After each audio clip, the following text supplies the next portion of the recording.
నమస్కారం అండి. మీ పేరు? శశికళ అండి. శశికళ గారు ఎక్కడి నుండి మాట్లాడుతున్నారు?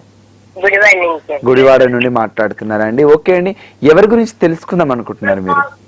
మా తమ్ముడు గురించి అండి. మీ తమ్ముడు గురించి తెలుసుకుందాం అనుకుంటున్నారా అండి? ఓకే, మీ తమ్ముడు పేరు చెప్పరా? హరిరామకృష్ణ. హరిరామకృష్ణ. ఓకే అండి, హరిరామకృష్ణ గారి డేట్ ఆఫ్ బర్త్ చెప్పండి. 22/8/1987. 22/8/1987. ఓకే అండి, సమయం చెప్పండి. సమయము చెప్తా, ఒక్క నిమిషం చెప్పండి. సమయం పొద్దున పూటలు పుట్టాడండి, 6 అట్లా.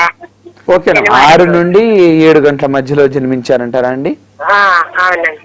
ఓకే అండి, ఏ ఊర్లో? బందర్ అండి. బందర్. ఓకే అండి, మీ సమస్య ఏంటో గురుగారికి వివరించండి. చక్కని వివరణ గురుగారు మీకు అందిస్తారు. మాట్లాడండి గురుగారు. నమస్కారం. నమస్కారం అమ్మా.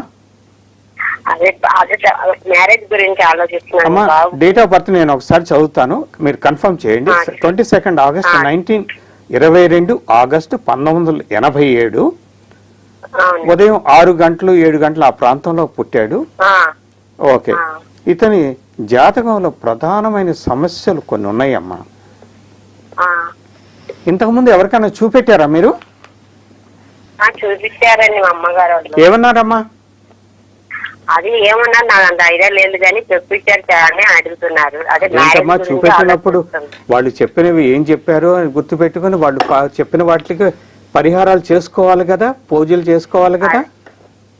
అదే మీరు అంటే శ్రద్ధ లేదన్నమాట. శ్రద్ధ ఉన్నట్లయితే మీరు ఫాలో అయినట్లయితే ఫలితాలు వచ్చి మీకు ఫలితం వచ్చి ఉండేది. ఓకే, ఇతని జాతకంలో సూర్యుడు సింహరాశిలో 4 డిగ్రీల్లో ఉంటే 5 డిగ్రీల్లో కుజుడు ఉన్నాడు, 4 డిగ్రీల్లో శుక్రుడు ఉండి దగ్ధం అవుతున్నారు. అలాగే ఇతనికి బుధుడు కూడా దగ్ధం అవుతున్నాడు.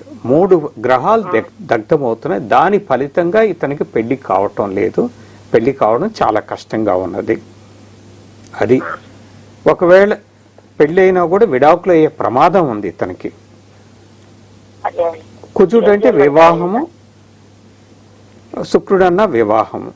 అందుకని ఈ 2 గ్రహాలు దగ్ధం చూడగానే మాకు కనబడుతుంది. మిగిలిన విషయాలు ఏమి జాతకం అంతా పరిశీలించనక్కర్లేదు, అది జరుగుతున్నది. అందుకని ఇలా జరుగుతుందమ్మా. మీరు సూర్యభగవాన్ని ప్రార్థించాలి, ఆలస్యం చేస్తున్న శనిదేవుడిని, రాహుని, కేతుని ప్రార్థించాలి. అవి చేస్తూ ఉంటే ఇతనికి వివాహం అయింది.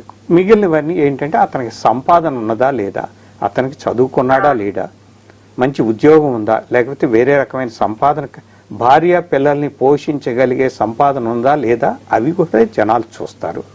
ఆ సమర్థత ఉంటే అది తప్పనిసరిగా ఉండాలి. దానికి తోడు ఇక్కడ జాతక పరంగా నేను చెప్పిన పూజలు చేసుకునేటట్టు, దోషాలకు పూజలు పరిహారంగా చేసుకునేటట్లయితే ఇతనికి తప్పకుండా ఈ సంవత్సరం పెళ్లి అవుతుంది.